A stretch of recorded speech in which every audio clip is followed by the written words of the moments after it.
sexy. A good late afternoon, early evening, Tam. You made me get up, but you actually didn't make me get up. I made me get up at 6 a.m. going, 7 a.m. podcast today. And then I realized it was actually 9 o'clock. So I've had a lot of time this morning. Don't you love being a mom and waking up too early?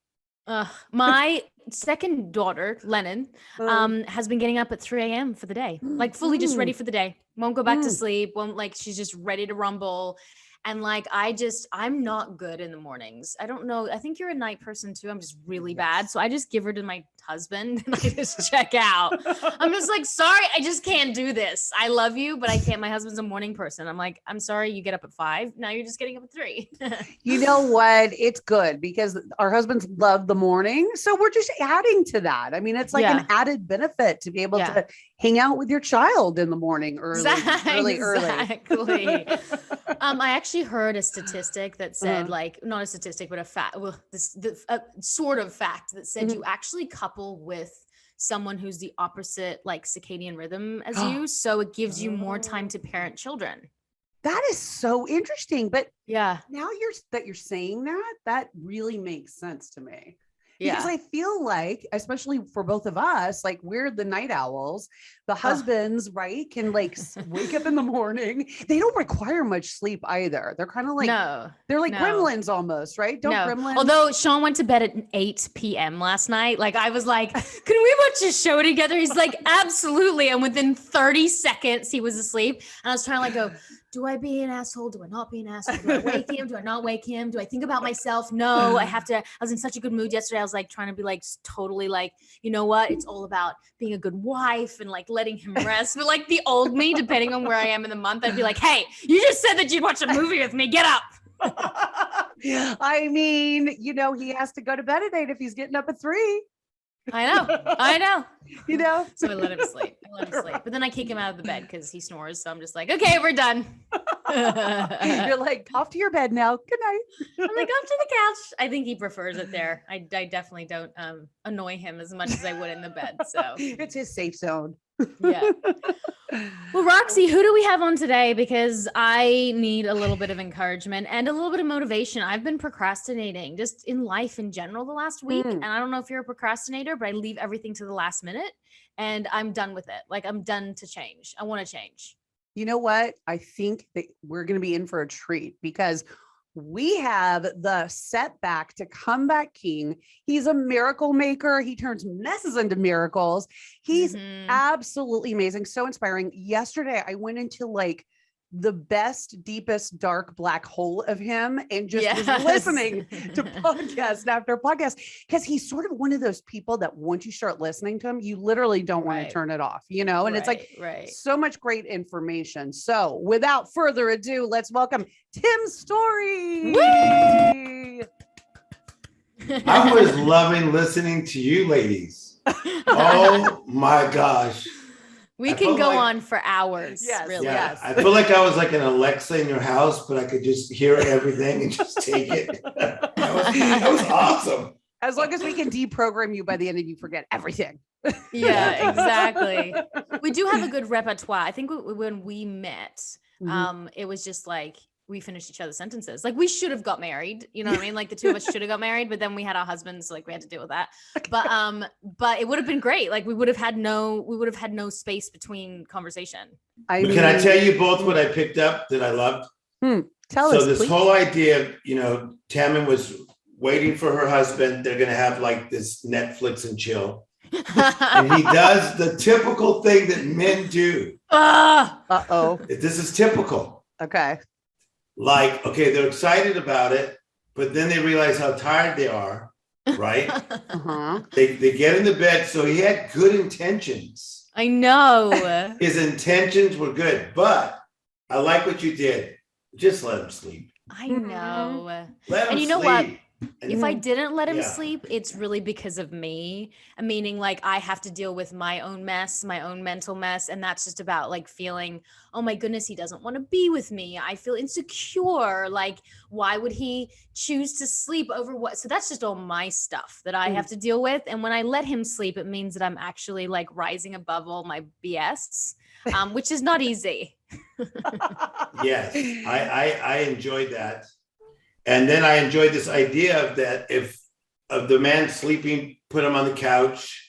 Yeah. Both of you ladies are good with that. I liked all that. That was all good. Okay. Well, right? good. Because we figure we've got what, like maybe if we're lucky, another 40 plus years to be married with him. So a couple of nights on the couch is not a bad thing, right? I'm not living till I'm 70. I'm living till I'm 120, Roxy. Right. Okay. By then there'll be literally advances that will just like stay the same age. We'll just be like 220 years old. And I'll be like, we're great. Agree. I see that coming. We're going to be hot at 120, don't you think? Skin Yeah. falling off, like brittle bones. It's a good look. No, but Tim, we are so excited to have you on. So Thank you. Absolutely. Absolutely. You know, I was listening to Lewis Howe's podcast yesterday that you were on, and there were so many like interesting bits and nuggets. And you know, I wanted to kind of take it back in case, I mean, I'm sure everybody knows your story, but just in case some people don't, kind of how you came up and how you decided to go on this path, because it's quite an inspiring story. Thank you. Absolutely. So I think for all of us, you know, in life, some things we decide. So like we make a decision of what you want to do in life, and some things you discover. And I think that my life has been more on the discovery side. You know, growing up, born in Compton, California, 7 people in a 2-bedroom apartment. That was like cramped, crowded, confined. And one of the things that worked for me in that situation is that I realized I didn't like the feeling. Everything was just too tight. It's almost like being on an airplane and sitting in the center seat of a very small aircraft. Everything was too tight. And so already at a very young age, I was thinking big in small places. I knew that being lower income and really poor was only a season of my life. I really did. That was it, a season. And then I just began to discover myself. I was good in athlete, as an athlete. I was creative. I enjoyed humor. And, you know, my high school years, all that was great, but also liked school. So I had planned to go to USC, Roxy, which you're very familiar with. Yes, I am. So that's, She never talks about USC, by the way. I mean, never. So Roxy, so that was where I was headed, like for real. Oh, okay. And so, but my guidance counselor had a talk with me, and he said, you know, you're always talking about humanitarian work. And I ended up going to seminary. So I went to seminary, kept going, got a doctorate in world religion. And the rest is history. I became Tim Storey. I went to 75 countries of the world and helped people turn their setbacks into comebacks, from speaking to 2 people at a time to 85,000 people at a time. And then that's when people like Oprah Winfrey and Denzel Washington and others discovered me like many, many years ago, and then started to help me. Yeah. You know, there's definitely 2 types of people. Feel like I fall sort of somewhere in the middle there. And there's those people who have situations that happen to them. And yet, like you said, they think of them like seasons, right? They think of them like, this is not my reality. This is not going to be my future. And they have this way or mentality, or the miracle mentality, which we'll talk about, to get themselves out of these negative spaces and to change their lives. And then the other people, which I have a little bit of both, which procrastinate and they stay stuck and they stay small and they think small. And so they perpetually just continue this cycle of being in the same position and having debt and not fulfilling their dreams.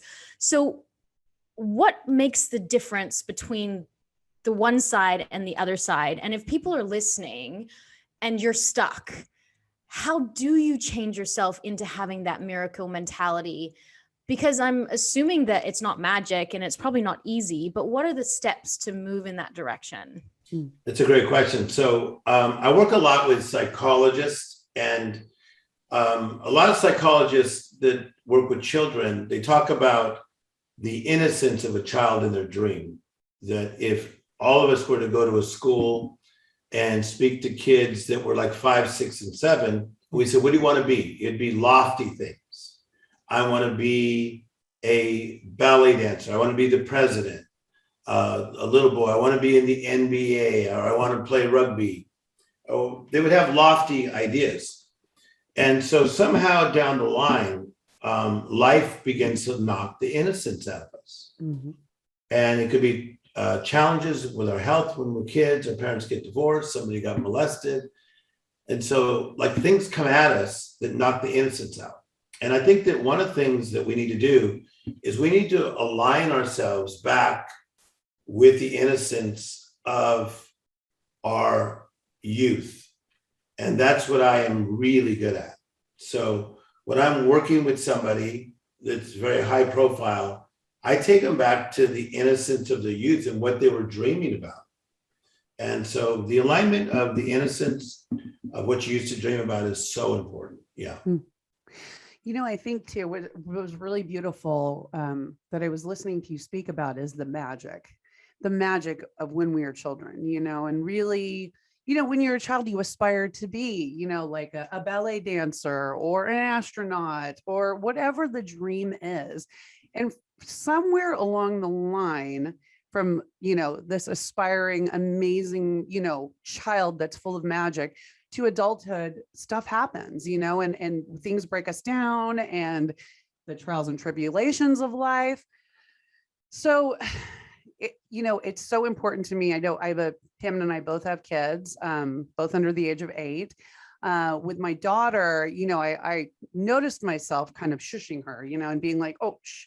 But I've really tried to sort of pull back from that now and just let her be loud, you know, let her be who she is, how she expresses herself. But from that point, how do we keep that, especially with our kids? Like, how do we keep them in that magical mode, you know, until they get to adulthood? Yeah. So Roxy, I think that the role of the parent is to do 3 things: to guide your children, which is direction; to guard your children, which is protection; to govern, which is administration. And any good parent innately feels that. We want to guide them, we want to guard them, and we always want to govern them. Okay.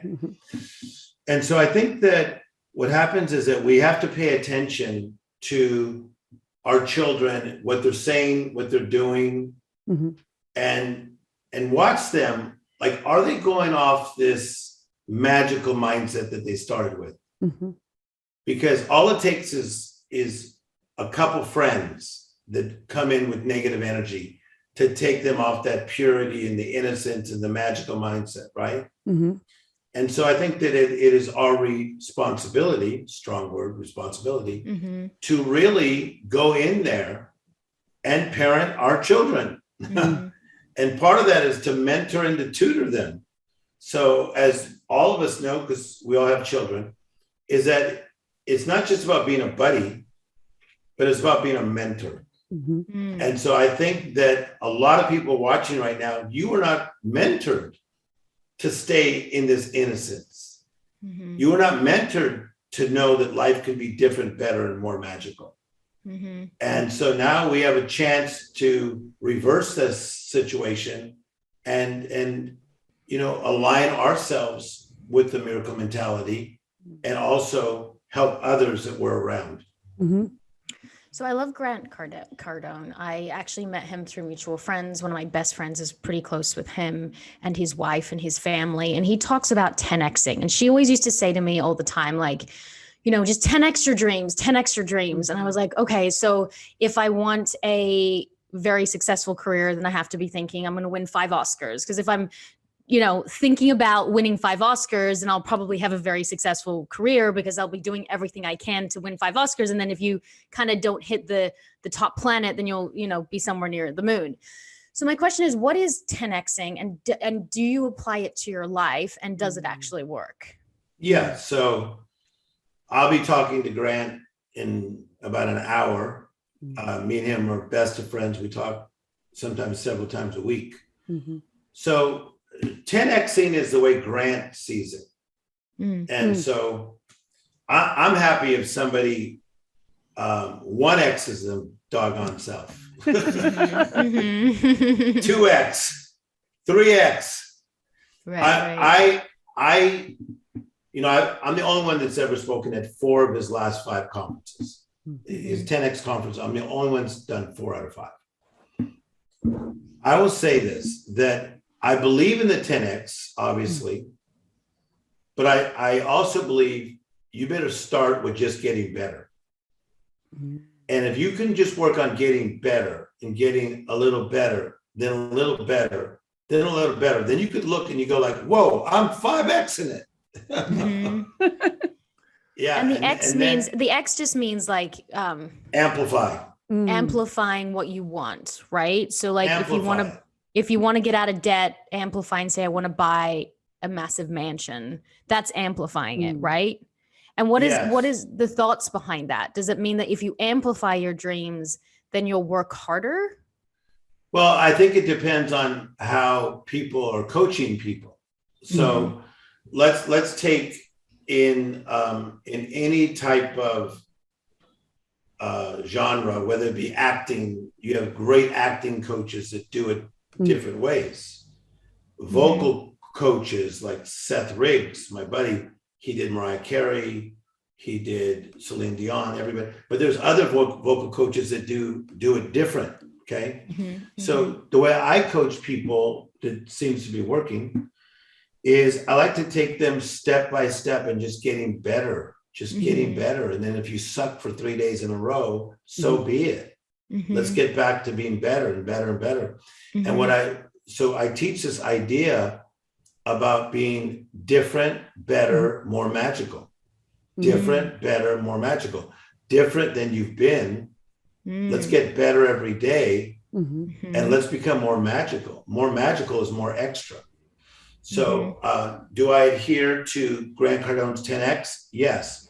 Do I adhere to my buddy Ed Milet's Max Out? Yes. I think both those guys are monsters in this world of self-help development.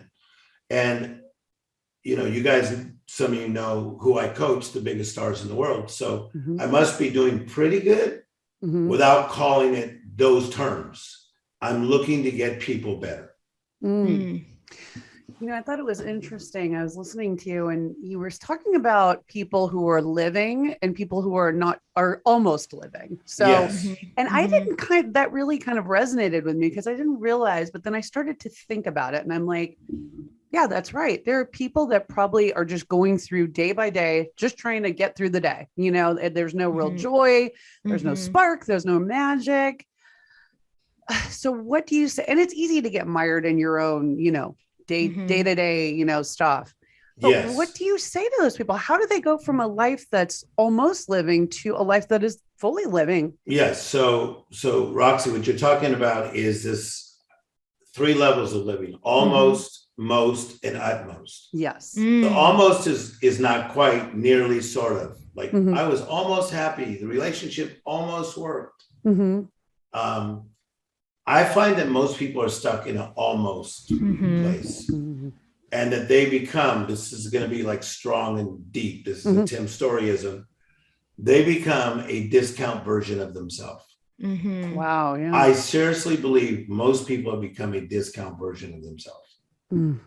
I think by who they married, by who they stayed with, by who they boomed, by where they went and what they did. And they find themselves stuck in this almost version of themselves. No wonder people are so frustrated. Because when you're like dealing with yourself and I'm stuck in almost. But then there's the most, but who's most? So like, whose ceiling are you living by? So this ceiling is pretty high.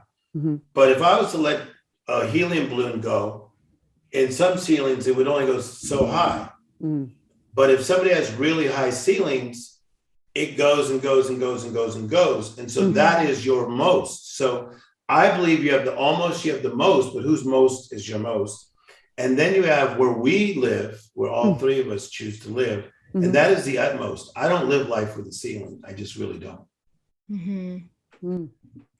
I think I live some days in the almost, and then some days I feel like I'm in my flow. And flow for me as an artist has always been that magic word when you're on set and you're like, there's like this God feeling that, not that you're God, like he's in your body and you are magic, right? And I felt those moments before. I definitely have felt them. I was on set a week ago and I was in the space I was meant to be. I was doing what I was meant to, what I was put on this earth to do. But I don't have those moments all the time because I'm not able to do what I love to do all the time. So then you're mired in the bullshit, right? You're mired in the, it's another nappy and it's another bill and it's another tantrum and it's another thing. So it's like, for me, I find it hard to be the utmost. So I live in that sort of weird place of the almost and the utmost. Yes. And I would love to live more in the beyond the ceiling, but I find it difficult to do in day-to-day life. Okay, so I think in the day-to-day, and I think probably like 95% of humans feel like you just explained, is that it's not just a feeling of euphoria, of, oh my God, because like I love Marbella, Spain. And I was like with this amazing group and we're overlooking the ocean last month and it's this magical moment. Okay. That's just not life. That's part of life. Life is also going to the DMV. I don't know what they call it. I hate the DMV. No, or the dentist. It's the worst, the DMV. Life is, the dentist. Life is taking out my trash on Wednesday. Okay. So life is a lot of that. But what I believe that this thing called the mundane, we cannot escape. I believe that in every day that I live, 30% of it is going to be in the mundane. So I choose to master my mundane. This is really powerful stuff. Okay. I master it. Don't let the mundane push you around. No, like master it. I know that the chores that I have to do, maybe for several hours a day, that it's only several hours a day, Tim. So take the trash out, go to the DMV, go to the dentist. I'm just bringing up chores, right? But master them and then get back to your magic. Master the mundane. Let's master it. Don't let it take over our lives. I feel like that also a part of that is gratitude.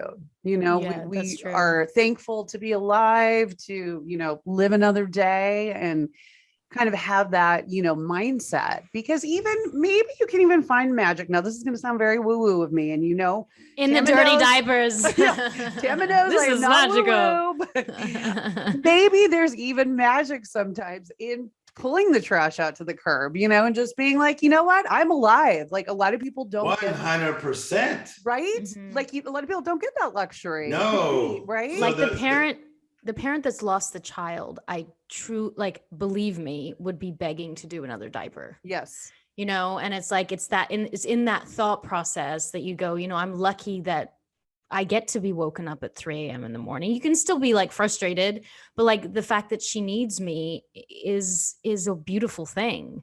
Yes. It is a mind shift. I love it. So can I break down this idea of like, what is magical? So the idea of something magical is extraordinary, supernatural, uncommon, not regular, not normal. I promise you, all of us were born to be extra. And most of you were put down for being extra. Like, oh, that person's a little extra. Or, oh, he thinks he's a little extra. So in the beginning of my book, Miracle Mentality, I tell the story of Walt Disney walking into an amusement park in the 1930s. Not his, he did not have one yet. His came out late 50s called Disneyland in Anaheim. He walks into an amusement park with his friends and he says, someday I'm going to build my own amusement park. Watch how powerful this is. But mine's going to be different, better, and more magical. So powerful. Wow. And there it is. He like spoke it into existence. Different, better, more magical. Sorry, guys, I'm not going to live a regular life. I'm going to be different, better, and more magical. But do you think that certain people are born that way, or that is something you can learn? Because for him to do that at or such create, a young age, yeah, it's two things. Okay. So both of you are much better at other topics and other things than me, but this is like my life, you know. I've been working in this space for 35 years, and I will tell you, it is two things. It is innate. Like some people, it is innate. Stevie Wonder is my friend. You get around him for 26 years like me. It is innate to see what that guy's doing. He's creating magic. It's innate. For some people, it's more learned. It's more learned behavior. They saw somebody else do something magical and they picked up on it.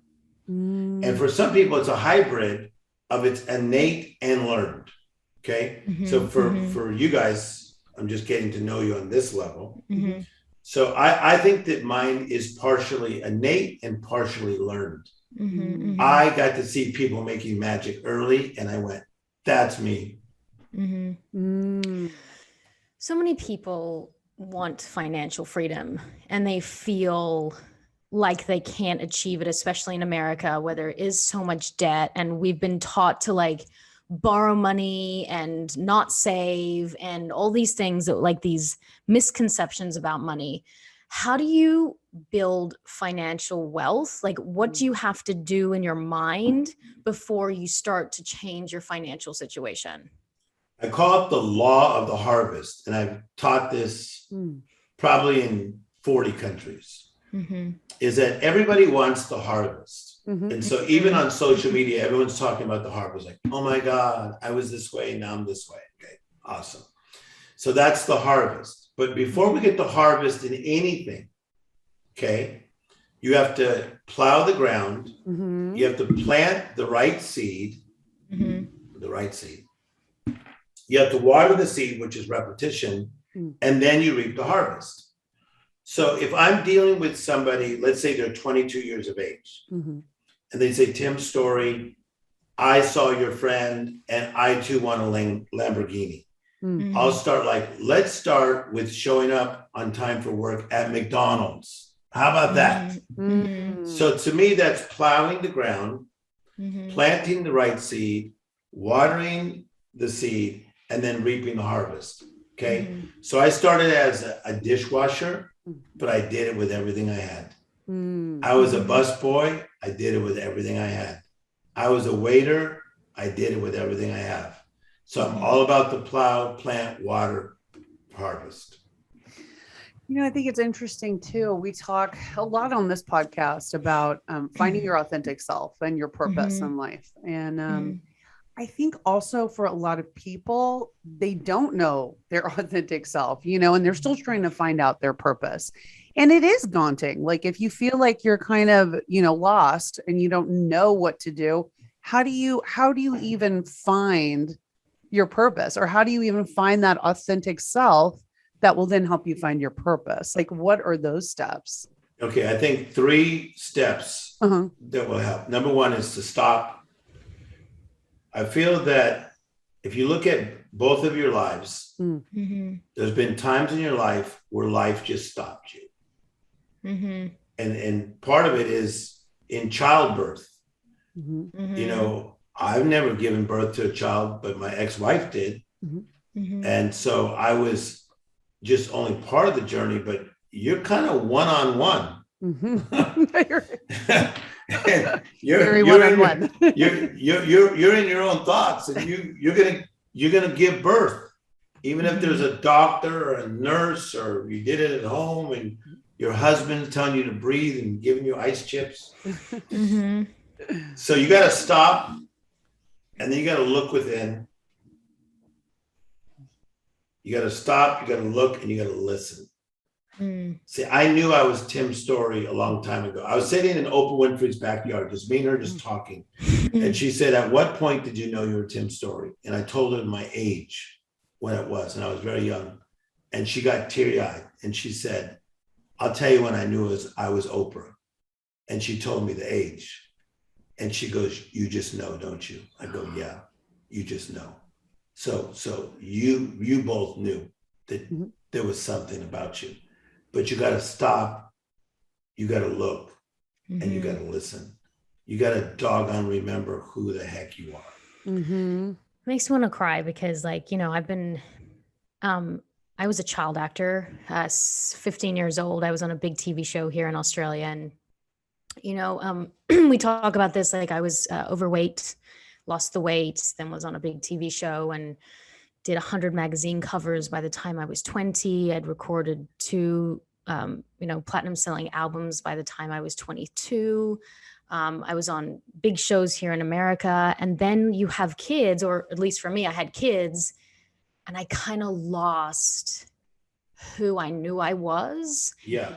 And I started to doubt myself and be like, well, maybe I don't deserve to be on set, or maybe I'll never be on set again, or maybe the girl that was on 100 magazine covers will never be again.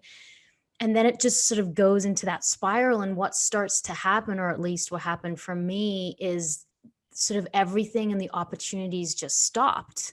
And I truly believe it was because of me. It wasn't because I didn't want them. I did want them, but it was like I'd put this block into the universe that I wasn't deserving of it. So like everything just went, and then I started to panic and I started to get anxious and I started to have all these anxiety attacks because I was like, well, I know what I want, but what if I can't be that again? What if age creeps in? Now I'm in my 30s. What if I'm not the 16-year-old, which I'm not, the 20-year-old who everyone was like giving opportunities to? What if like my time is done because of the age I am, especially in this business? And about a year ago, my husband and I packed up everything in Los Angeles. We sold everything and we've been on the road for a year, and I started to work again. And I don't know if it's because we changed up the universe for us and we were just like, we want something different, but the opportunities are starting to come in, but now I'm afraid that they'll stop again. So it's like, I don't want to suffocate it. So how do you not suffocate when things are going well after a bad patch, that they start to go badly again, you know, because I believe it's up to my mind.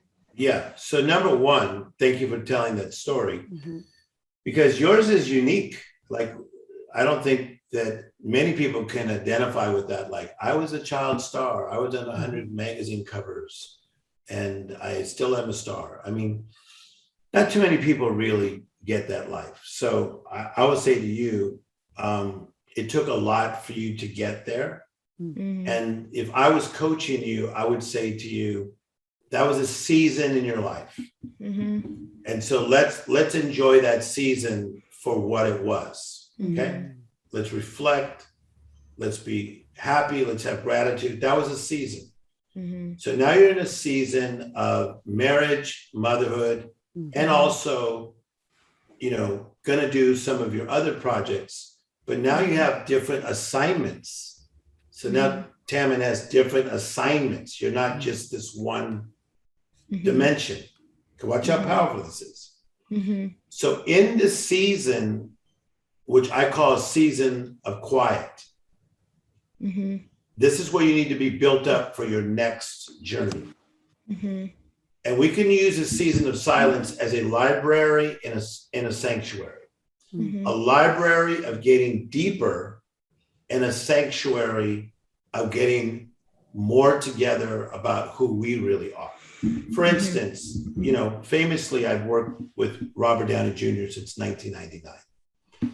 When he was approached by David E. Kelly to do Ally McBeal, it was just me and Robert and his mother in a room. And he was dialoguing about whether he'd take it or not. And the idea was he was a movie star, big screen. This is amazing show that was there, the David E. Kelly, who's a great writer, Ally McBeal. But Robert said, Tim, I'll never forget, he goes, people are going to think like I'm taking a step down. Small screen.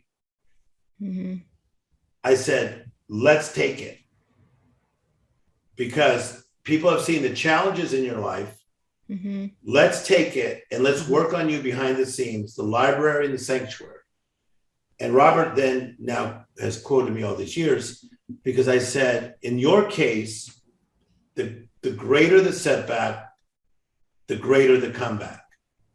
But let's start back here. Let's turn this season of silence into a library and a sanctuary. He ends up doing Ally McBeal and gets an Emmy even. Because whether it be Roxy or Tammin or whoever's watching, what's really in you is going to rise. It's going to rise. And we did not see Iron Man coming. We did not see he'd make $75 million a year. That's what he makes. We did not see that, people. So everybody watching right now, we're slightly impaired on what we can see. But let's take these seasons where we don't understand and make them a library and a sanctuary and get deeper and let's go kick some butt. Yeah. And I think too, you know, we talk failures a lot, you know, and I think people get so set back when there's a failure, you know, and it really destroys like their inner self, you know, their confidence and their self-esteem. But failure can be such a great learning experience, but how do you tell people, how do you get people to understand that? Because of course the human reaction is natural. You feel torn down, you're sad, you're depressed. Like, how do you sort of move past failure? I think it's redefining it, and we can start with our kids. But we see it more as, did you try? Did you have effort? Then that's okay. And so what can we learn? So, Henry Ford said, failure gives me the opportunity to begin again more intelligently. And so I am more intelligent by the failures I've had. I mean, I was married and I'm like Mr. Motivational guy. I don't really know of anybody that's my enemy. I get along with everybody, but my marriage didn't work after 11 years. So I'm not going to just whoop myself all day long over that. I'm going to say like, hey, what could I learn from that? So failure gives you the opportunity to begin again more intelligently. Yeah. So I think we have to kind of redefine what it really is. So instead of a red light, it's a green light. Yeah, I think so. I think so. And it's just a beautiful opportunity to learn. Like, wow, that was not a great idea. We've had a lot of those. Yeah. My biggest issue, I think, is comparing probably my own failures to other people's non-failures. Yeah. And I have a whole business, a side business on Instagram, which is great. We are able to create content, and because of that, we get a lot of brand deals.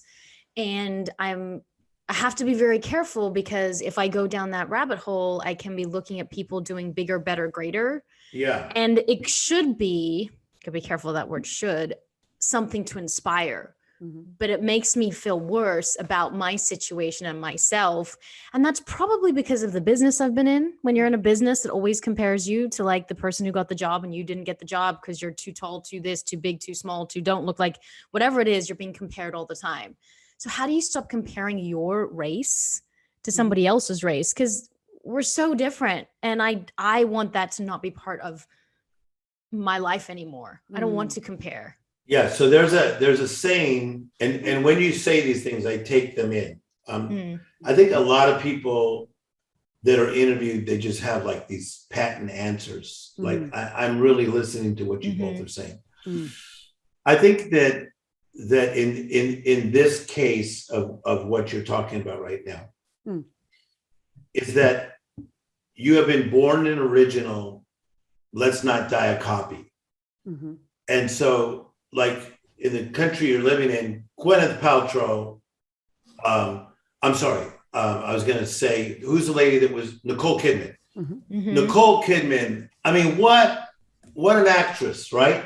Like she's at the crazy level, but she's not you. Congratulations, Nicole, but she's not you.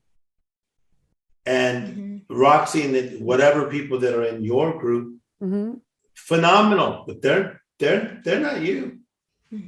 And like for me, a lot of people come to me and they'll say, like, I used to work for Anthony Robbins. I used to work for Tony Robbins, and I can do this for you, and I can do this for you, and I can do this for you. And I go, I'm really not trying to be Tony Robbins. Like, I appreciate what he's done, and he's successful at what he's doing, but I'm really cool, like, doing what I'm doing.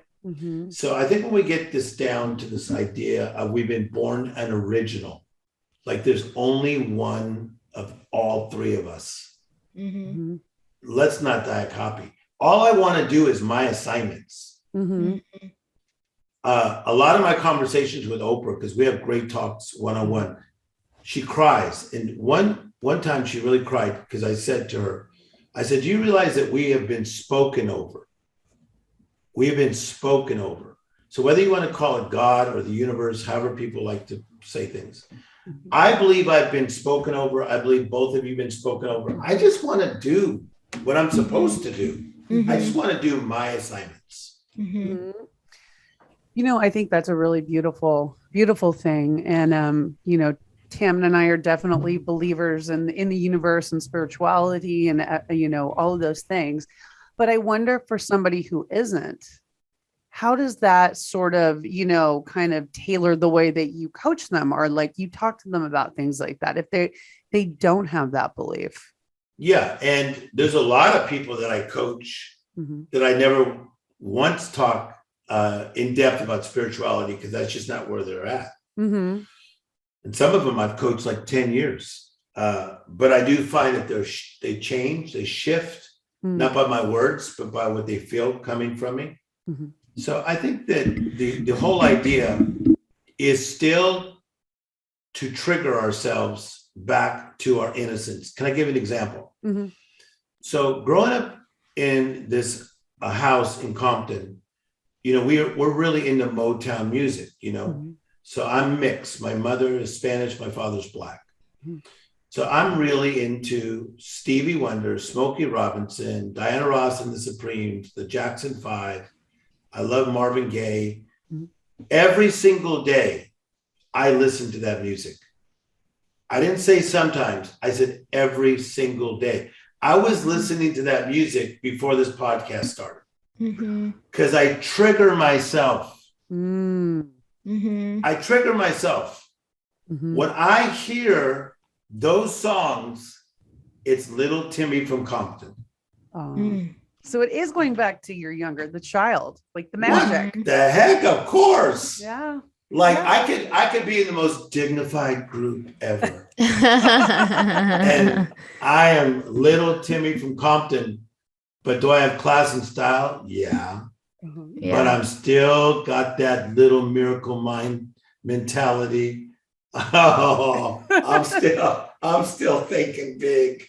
Yeah. And it must be, yeah. It's so true though. Cause like when you think like you're a child, you don't think there's such thing as failures or setbacks or whatever. And as you get older, you falter and you fall and you F up all the time. Yeah. And then that starts to weigh on you. And then you start to become cautious, right?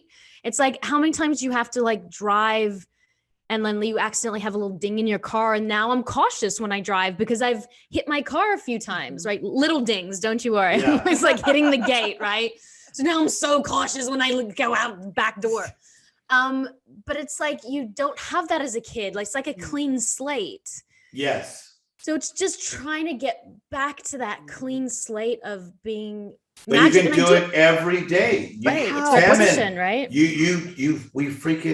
We trigger ourselves for bad crap. Yeah. It's so like, true. oh my God, that restaurant triggered me from my old boyfriend.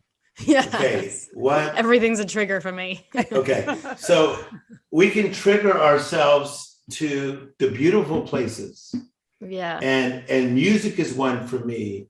Watching the movie The Wizard of Oz is one for me. Watching the movie Casablanca is one for me. I trigger myself every single day because what I do for a living, do I get a lot of accolades and applause and money? Yes, that's all come with it. But you get a lot of crap.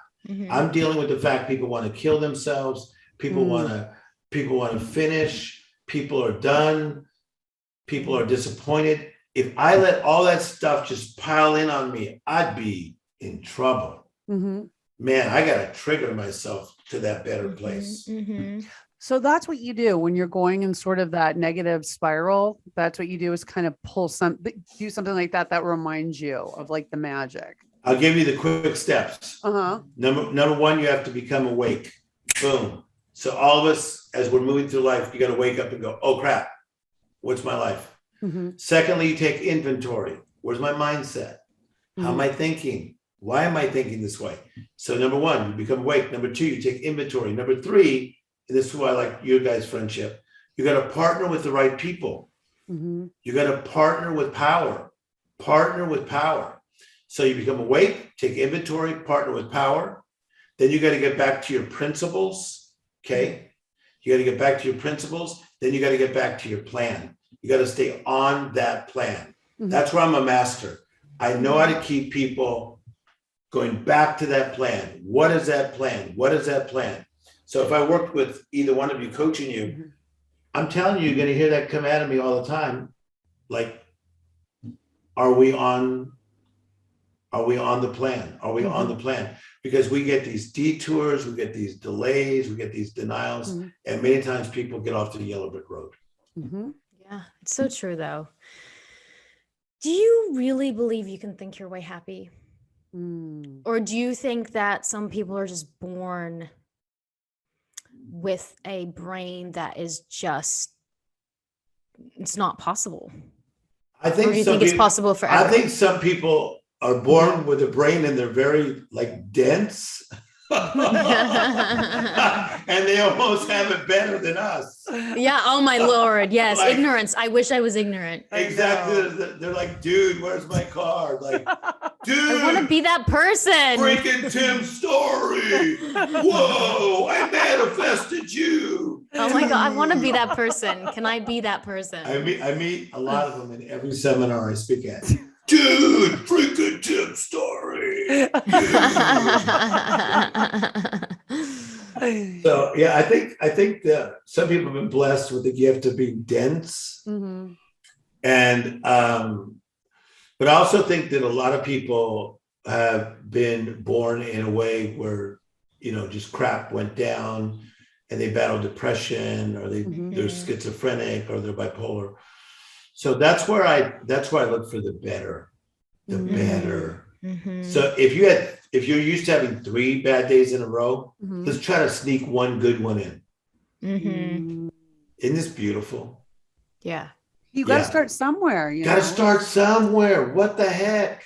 Because it's overwhelming. I think people try to take on too much, and it's like, oh, okay, I have to make this change in my life, and for the rest of my life, it's going to be like this, or, you know, try to do it this way. And it's like little steps, you know, it doesn't have to be like something that scares you, you know? I'll give you an example, because you guys might know him, but I was having lunch with Brad Pitt's mother.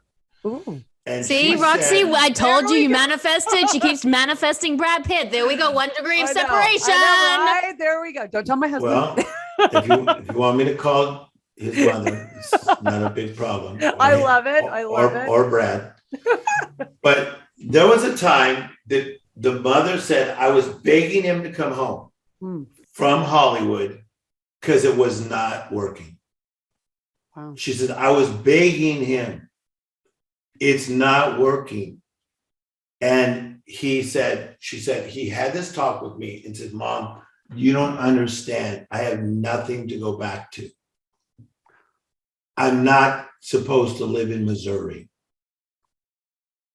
And she says, Tim, he started getting break after break after break. The biggest one was something called Thelma and Louise. That's what set him on his path. So powerful, people. Come on now. Come on now. So you think you speak it? If you speak it, the universe will hear it. I think you got to first believe it. Yeah. So, but what if you don't? What if you believe it? But what- this is that thing that we talk about all the time. Like, I believe that I could be in certain types of films, but my self-doubt. So like, how do you, but I believe it. So it's weird because I definitely believe it. Like my core meditation, get in there. Do I see myself doing it? Absolutely. But I also am doing the audition saying, this is crap. I'm never going to get the job. So it's like this weird thing. I would help you to cultivate your belief because there's levels of belief. So there's semi-persuaded, halfway persuaded, and fully persuaded. When Michael Jordan got on the court, he's like, hey, you little shits, get out of my way. I'm Michael Jordan. He knew that he knew that he knew that he knew that he knew that he knew that he knew. You can be fully persuaded and so believe that you're fully persuaded. How does that come? Yeah. It comes from education, observation, conversation. There are certain things I am fully persuaded that I am super good at what I do. There's other things that I'm not that persuaded, and I'm cultivating them right now. I'm trying to get better in these areas. But you can believe and cultivate it and get stronger in that belief. But does that come from outside opinion? Is that part of the belief, like that people have told you, you know, you're amazing and great? That's like eating a certain type of food that evaporates quick because people are fickle. They may tell you on Monday, oh my God, girl, your hair looks amazing. They forgot they told you that on Monday, and on Friday they go, are you getting frizzy? I'm like, wait, on Monday, you said my hair was on fleek. No, that's not what I'm looking for. I want it from the inside. Yeah. I want my revelation from the inside. Watch how powerful this is. When somebody gets a revelation, it leads to conviction, and conviction leads to action. So anybody that I work with who's just kicking butt and taking names, they will always tell me, there was a time it felt like it dropped 12 inches from my head into my spirit, and I knew that I knew that I knew that I knew. Revelation to conviction, conviction to action. That is powerful. That's changing your whole mindset. That's it right there, you know? Can anyone like us get mentored by you, or is it just Brad Pitt? Like, how do people it's probably not, you're not obviously you've got very limited time, so people need to read the book, come see the seminars, but maybe we could sneak in there. No, but maybe I like your podcast. I love what you guys are doing. We should do this again. But the thing I think that you ladies will like about me is that I don't think I've sold out my gift. And I think that that's one reason that has kept me relevant for all these years. I'm not new to the game. I've been at this a long time. And, I think the book, for real, Miracle Mentality, is phenomenal because my editor teaches at Princeton University, and he's no joke. So we would go back and forth. We'd go back and forth. I mean, this book is strong. Okay. So you can get the book, The Miracle Mentality, but also I have other programs. So if they went to timstorey.com and find out what we do, and then I do a lot of stuff for free. I work with prison reform called ARC. I work with the elderly because elderly abuse. I do a lot in the space of mental health. I got a new podcast that's about to start with me and a guy named Deepak Chopra and Gabrielle Wright, the great actress. We start that in January. And that's because I just love people. So so I like helping people. If I can help you, let's see what I can do. Yes, please fix us. Roxy will be like, I know you didn't invite me, but here I am on your Zoom. I'm right here. No, but Roxy, I've showed up. Roxy and I have a mutual friend, so Roxy we'll do lunch. Oh yes, I like. Excuse me, I come back to Los Angeles in January. Okay. I will literally be in the car, just like snooping. No, tell your husbands Tim Storey is like the kindest guy. He's like our brother. He's taking us. Oh, my husband has no, like my husband does not care. I literally He- was shooting a movie for 6 weeks. I had this boyfriend on set and my husband's like, what'd you do today? I was like, I just made out with the lead character. He's like, oh, good. Was it good? And I was like, oh my God. He's so sure within himself that like, I would never stray, that he's like, well, what am I going to do? If I control you, you just won't come back. So it's like, oh, I got to think about that because I'm very controlling. That is super funny. Oh yeah, he does not care. I mean, So, he yeah. loves me, but he doesn't care. Yeah. Let's go to the Ivy on Robertson. Yes. You know that chopped salad, grilled vegetable salad is my favorite.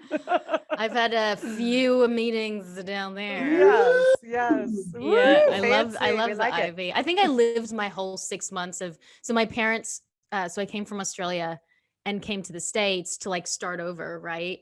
And I tied up all my money in property in Australia because I was like this child actor. My parents were really good with, investing. So I came to the States and my parents were like paying for my 1-bedroom studio apartment and it was right next to the Ivy. So I just kept like sending them bills for like 200 and they're like, where are you going? I'm like, the Ivy, it's the restaurant on the corner. Like I had no idea that it was like fancy. Is so funny. Wow. I have a feeling they you put were sneaking in a few gimlets too. I definitely was, but I had the tiniest little apartment in Beverly Hills. I'm like, why would you do that? But yes, I would just send them the bills back. And at some point they were just like, we're done. We're done. It's time for you to get a job. And then the next day I got a job. Interesting story. But yes, I begged the universe. So You're like, must keep eating at the Ivy. Must keep spending money on chopped salad. $92 on chopped salads. Well, thank you, Tim, so much. Yes. Please, so you were talking about, so your book, the Miracle Mentality, and you said that people can go on your website and see some programs that they can be part of to continue their better life strategies. Yes, but watch this particular podcast like 3 or 4 times. This was good. Oh, This one we just did. This was fire. This was not like, so the 3 steps to being amazing. No. Tim, you've got to manifest. We can't really manifest for us, but we've got to like build. Our show is like at this precipice, right? Like it's doing well, but we need it to do above the ceiling. I think that this one's going to help take it above. Okay, good. You just tell, are we live? Or are we gonna it's coming out soon? Next week, yes. Okay, so you just tell our people and we're gonna promote it. Everyone's gonna promote it. Let this be one of the things that helps take us. Look. Oh, what? Bam! We're so close. We're so close. I think this could be the one though. there. This could be the one. Yeah, Of we have a course. vision. We have a vision to start touring. So at some point when we get to a certain level, we can start touring and meet people. And that's what our dream has always been. So we have been fighting hard this year. I like this. You guys are amazing. I like your chemistry together. Oh, thank you. And we just met. I don't even know who this girl is. I know. I'm like, wait. I'm like, sure. Exactly. So life is good. And for everybody listening, just get better every day. Yeah. Just better every day. And then if you suck for 3 days, get back up and then just get better. And don't put yourself down. Mm-hmm. Yep. Well, Don't be afraid of change too. Right? I am definitely less negative than I was this morning. No, Tammin, don't you feel better? Like for real, like no joking? I do feel better. I know the worst part is I'm very self-aware. I've done so much self-work that I know that I'm being an asshole and I know that I'm having these negative thoughts, but sometimes it's just so overwhelming from years of them being so solidified. But I know I can be greater, better. Hey, but don't forget I'm going to life coach you for just 1 second. Please. Don't forget what I said. Let's turn this into a library and a sanctuary. This season of being more silent than what it used to be with your career. Let's get better. Let's get deeper. Let's get stronger. And then bam, people are going to go, where did she come? Whoa, who's she? Yeah. And I believe that. We're so close. And I believe that. It's all magic. Magic. It's all magic. My have to goodness. get that Thank you magic. guys so much for listening. And you can listen to us on Women on Top Official on Instagram. And Women on Top podcast on Facebook and our Women on Top group on Clubhouse. And please don't forget to rate, subscribe, and comment on your favorite podcast. Say it, girl. App. I'm trying to finish your sentences and I screwed it up. Anyway, we're going to let Tim go. I am Taman Sursak. And I am Roxy Manning. And we are Women on